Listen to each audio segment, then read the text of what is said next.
Welcome to the World of Gaming Zone. I'm Meredith O'Donnell. And I'm David Sigmund. This is actually episode 1. We're actually doing a little reintroduction at the beginning of it.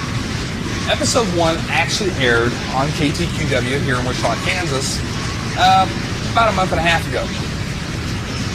There were problems. Audio problems. It was Kung Fu Theater.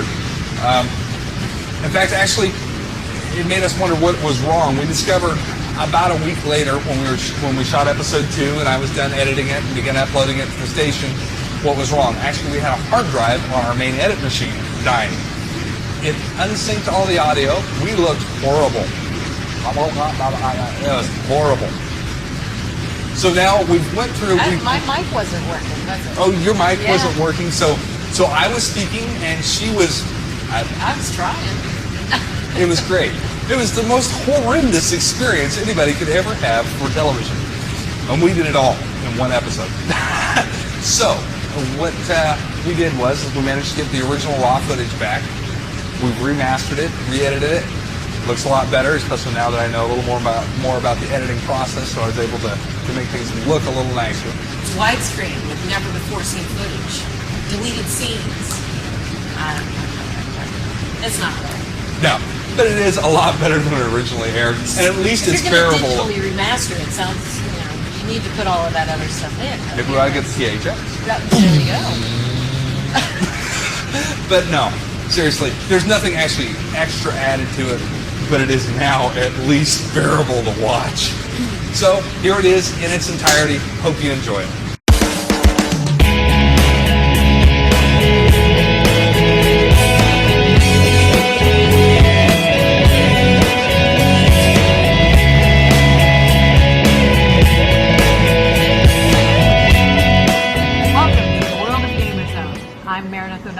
And I'm David Sigmund. Today we're going to be covering World of Warcraft, the latest news on PC, PS2, and Xbox, and a segment on developer information. Up first, we're going to cover a little bit of PC news. ATI has developed the Crossfire setup for PCs. This is a setup where one SLI video card handles regular dedicated video. One SLI video card actually now becomes dedicated towards the Havoc physics engine. This allows for a great deal more complexity in games by offloading part of the processing power to the video card instead. Also to go along with this is AMD's 4x4 chipset. This allows for up to 8 virtual processors on a single system. Basically 2 dual core processors sitting side by side, stacked on top of 2 more dual core processors. Just 2 weeks after the release of Infinite Dungeon, Atari has announced they are no longer supporting Neverwinter Nights. That means no new content, no patches, fans are on their own. However, rumor has it that Atari is going to push up the date of Neverwinter Nights 2 to sometime in September. Let's just hope it doesn't mess up the content. Dungeons & Dragons Online has announced the addition of solo play, and there was much rejoicing. And for those who like to stick it to their friends, they're also going to add in player versus player.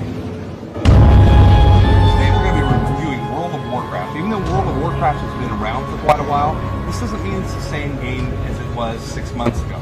We've been World of Warcraft players for a number of months now, but the game's content continues to evolve, so it doesn't mean it's an old and unfresh game. To cover over our review system real quick, we would break down our reviews into 5 categories. The first 4 categories are graphics, audio, gameplay, and value. The 5th is just a grand total based off of all of them. The premise for World of Warcraft is that 2 sides had been warring for many years until they found a third party that they had to take on and join forces. Eventually, this alliance broke down, and now they're back at war again. This is one of the things very interesting and very unique about World of Warcraft. If you're on one side or the other, you can't communicate with the other side. So, for instance, Alliance and Horde, they don't get to talk between each other. The Alliance side is composed of the humans, dwarves, elves, and gnomes. The Horde side is built off of the orcs, trolls, Tauren, which are a cow-like race, and the undead. While this gives a premise of the good and the bad, really both sides are pretty much the same thing. Graphics, we gave it an 8.0. It has a cartoony style, but it's extremely consistent. There's some incredibly cool stuff within the game. For instance, Dread Mist Peak has a wonderful mist-like quality of it. It's very eerie. You walk up and the mist starts in, and it has this red glow to it. It's really kind of fun. There's forests, there's deserts of like the Barrens, which are just an endless desert area that pretty much you're going to get tired of real quick when you start on the Horde side. 1,000 Needles will give you a little sense of vertigo if you. Oh yeah, if you're afraid of heights. Oh yes, going up the elevator and down is yes. But overall, it's very satisfying within the context it has. There's nothing there that jars you out of your sense of belief in this game realm. You know what's really cool is the water.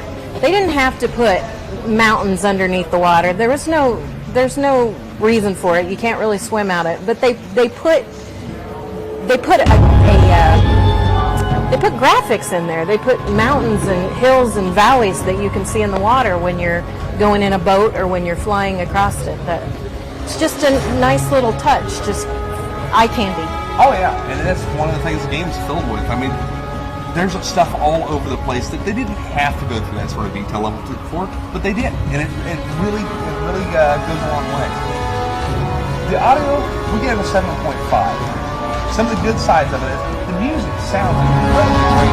It's a great soundtrack, and after about 2 days of playing it, you're going to turn it off because it's the same thing over and over again. You're going to it gets old.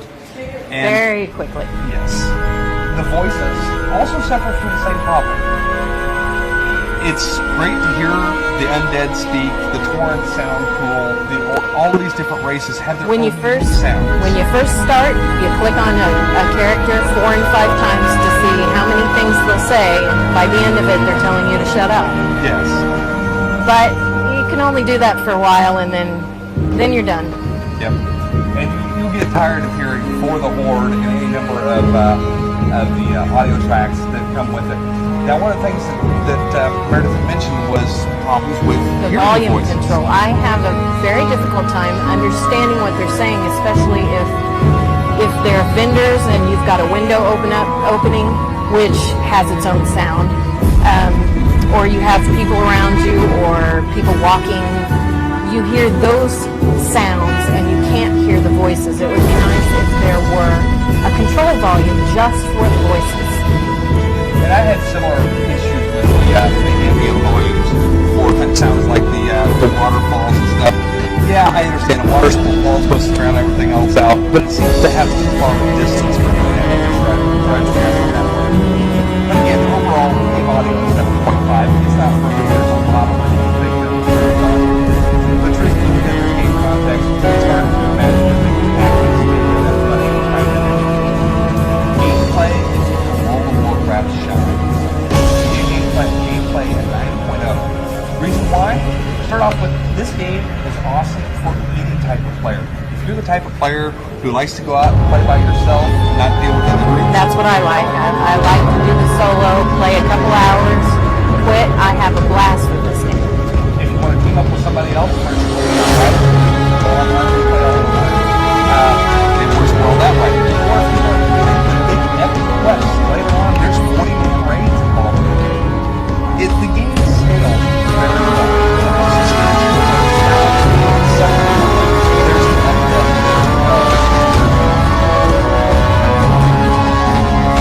there's the rogues.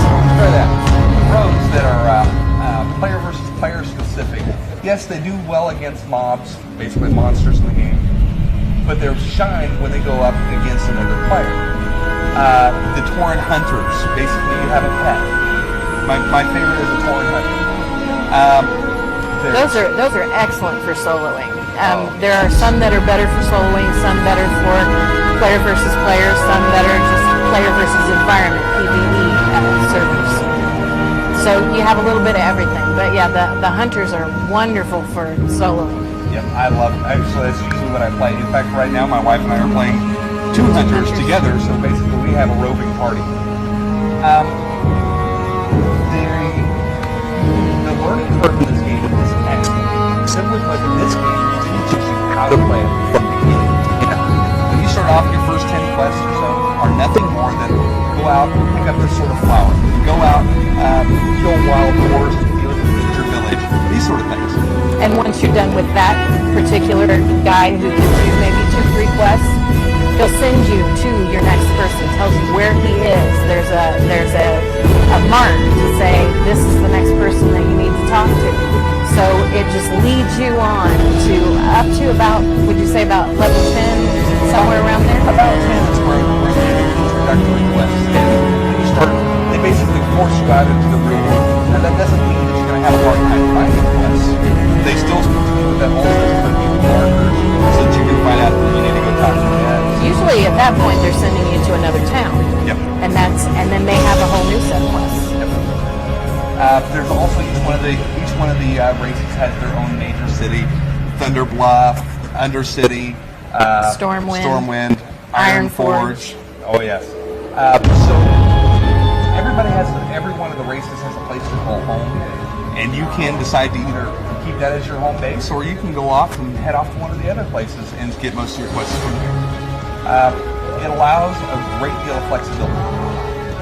One of the problems with it, though, is some of these quests become a little repetitive after a while. For instance, remember me mentioning kill wild boars? Well, later on, it's kill something else. Kill 12 of these, kill 14 of these, kill 22 of those, go collect 16 flowers, go deliver this to so-and-so. Yeah, it gets a little old. The problem, I would love to see better diversity in a lot of those quests. And it's not the same. And a storyline. If they had a storyline with it, so you're doing something like there are some where you collect a flower because there's someone who's in love with another character and they want you to pick a flower to go bring it to her. There's some of that, but there could be more. I think I would enjoy having more storyline to some of those quests. I agree with that. Now, there is an overall storyline theme that you can follow throughout the entire game. You're going to be hard-pressed to find all of the books that make it up, but it is kind of interesting to see it unfold. Now, they do throw a lot of special events. This is probably both a great thing and it's a bit jarring. For instance, Valentine's Day. They have their own Valentine's celebration.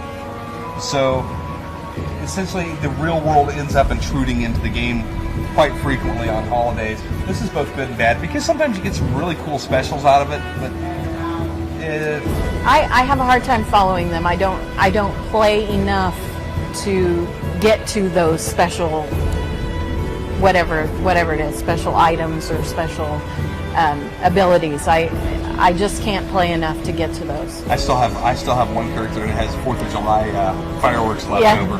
Yeah, I have Halloween sticks. I can turn you into a ghost. So overall, we give it a 9.0 for gameplay. Value for value, we also gave it a 9.0. World of Warcraft is $50. That's kind of hard to merit for just a game, you might say. However, first month's free. Your first month is free.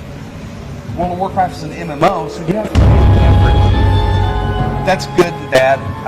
But Blizzard has a history of expanding and continuing the content in their games for well after. In fact, the original Diablo, they continued support for almost 10 years. It's great. And there are no exceptions here. They have done everything they can to continue almost on a monthly basis to do the job of adding more stuff to it. And it's been awesome. That makes it well worth the $15 a month part of it.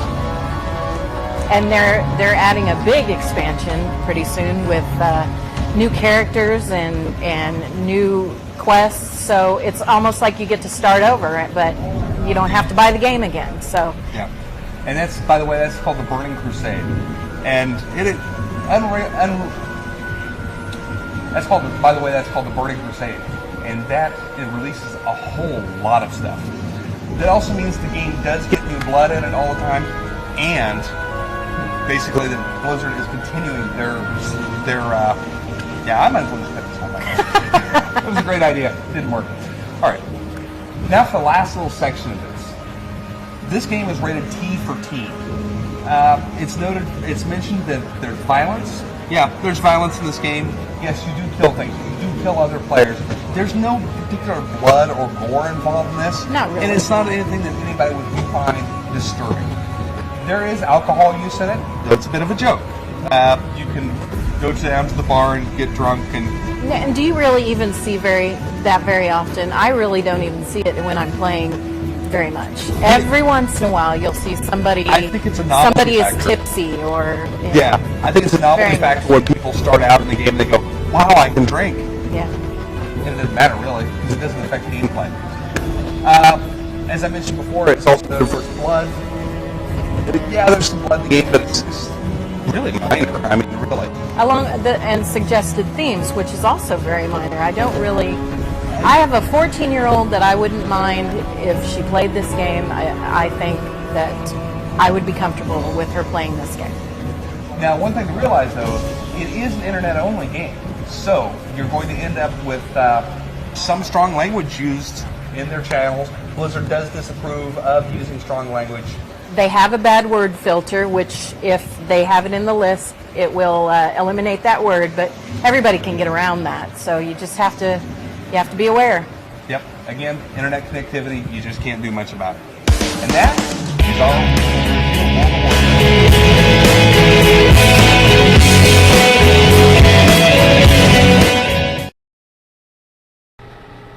Forget punching monkeys. Forget boring banner ads. Forget pop-up windows.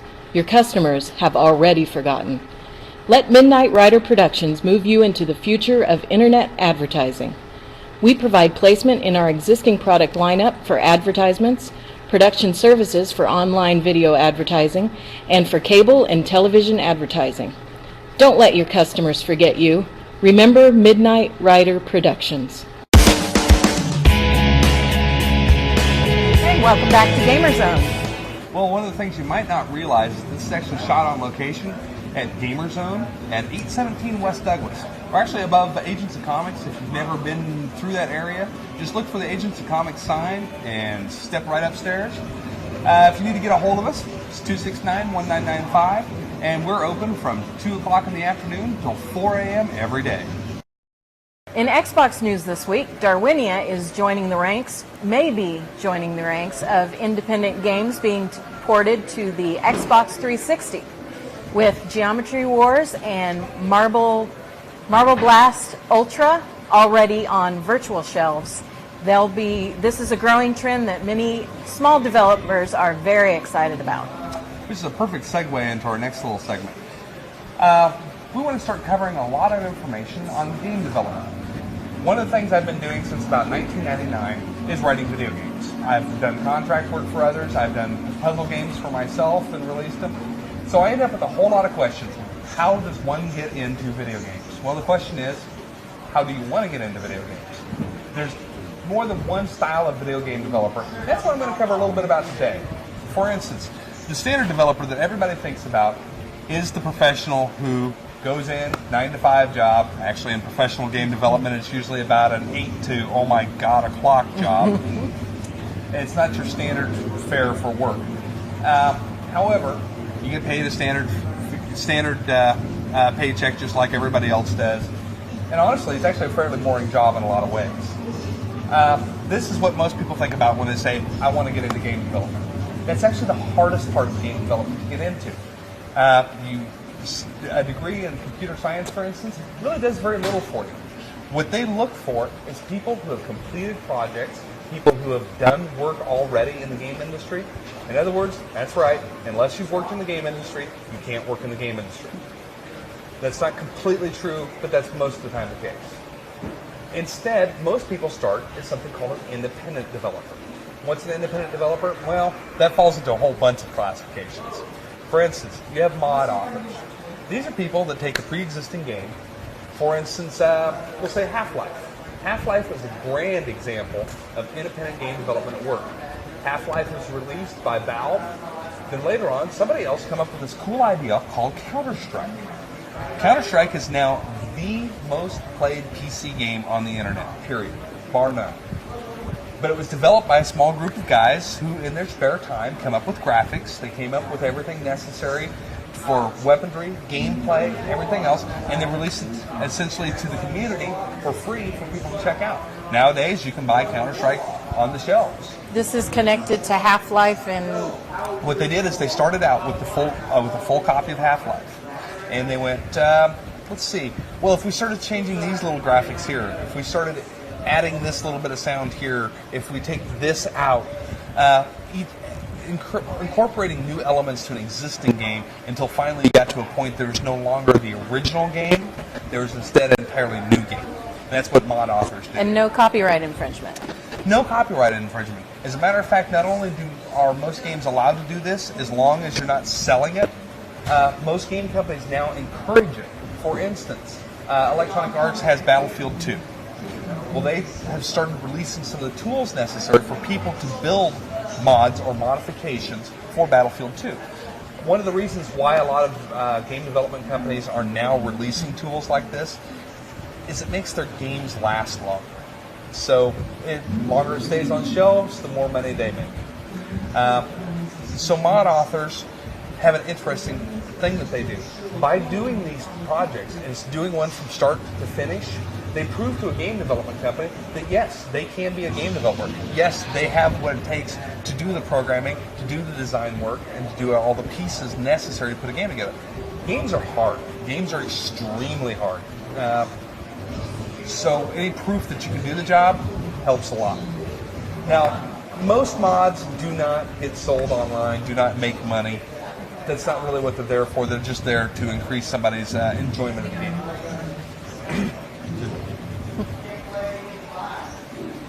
However, independent developers, as in programmers, will also produce games from scratch.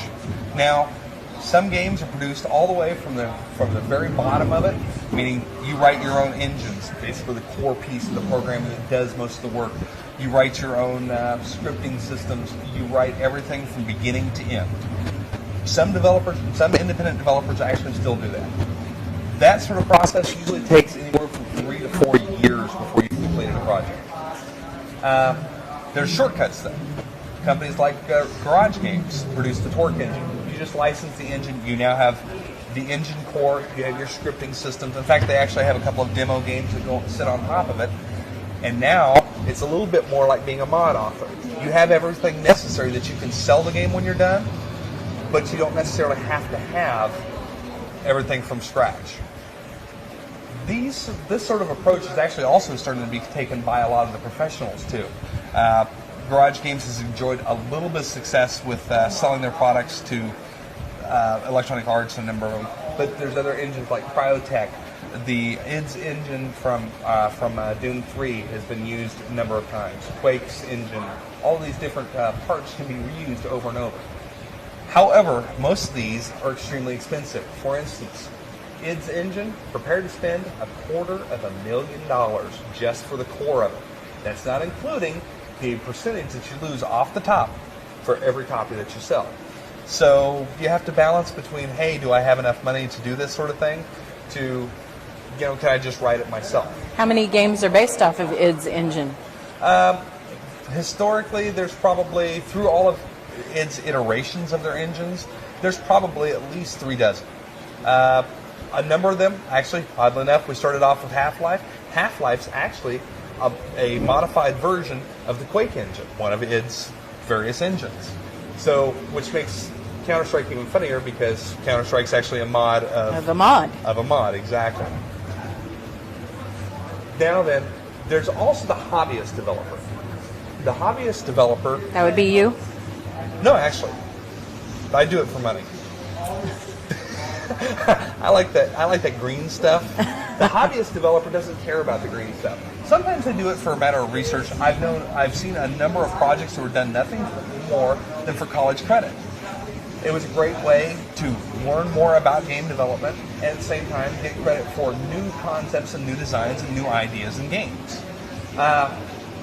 This is great, and there's a number of games that you can find online, especially for Linux and a number of them, that you can download for free because a hobbyist developer decided he was going to take his work and give it away to others, including some of them give you the source code, basically all the programming necessary to turn that game into something else if you want to. There's some rules and restrictions, and you have to check the licenses with it. For instance, if you use a GNU licensed product, you can't sell it. You have to turn around and give it away for free. Are you also. talking about shareware?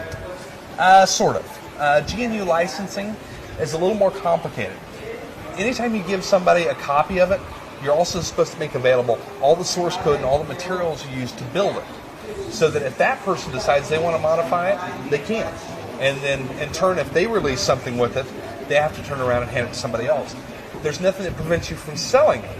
It's just that it's kind of hard to sell when somebody else can turn around and modify it and sell it again also. Shareware titles, on the other hand, fall somewhere in between the hobbyist developer and the professional developers. These are usually the guys that are referred to as the indie game developers. These are guys that actually do it for money. I, for instance, am an indie developer. I've written my own titles that I sell online and still sell copies of to this day of some of my cheesy old puzzle games. It's only been 7 years since I released Boulder Panic, and I still get a check in the mail from time to time. These guys have an interesting balancing act. The hobbyist developer doesn't have to make anybody happy but himself. The indie developer, if he wants to make money off of it, has to make the crowd happy. Basically, you're designing a product for an audience. Now you've got to make sure that audience is appeased by what you're doing.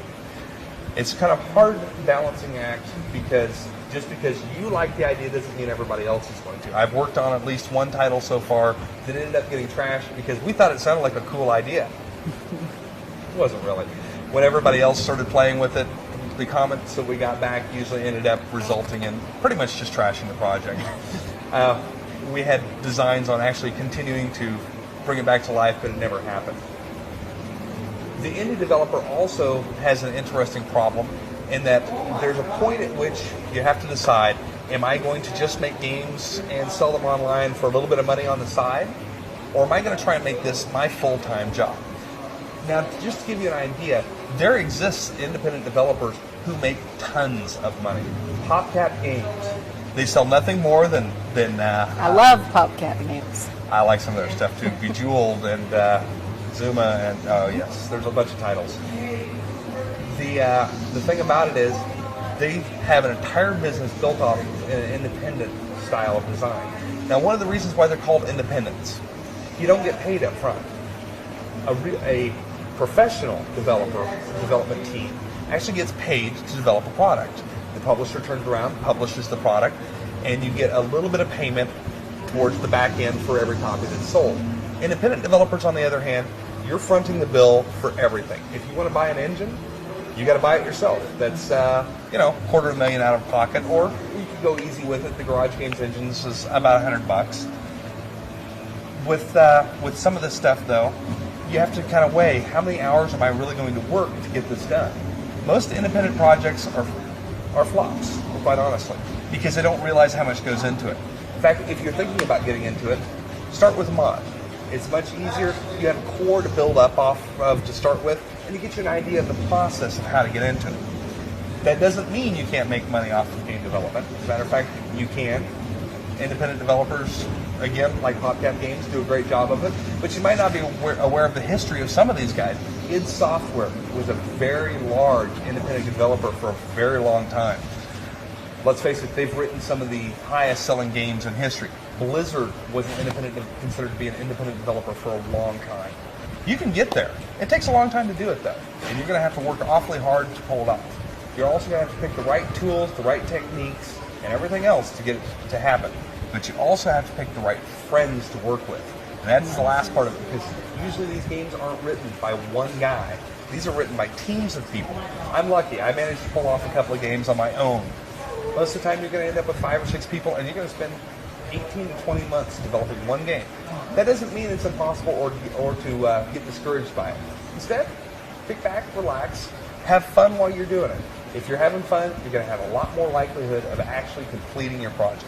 And in the next couple of developer segments, we're going to cover a lot more about it and about the tools and techniques you can use to finish up and get a project done. And that's our wrap for our show today. Hope to see you back next time. Thanks for joining me.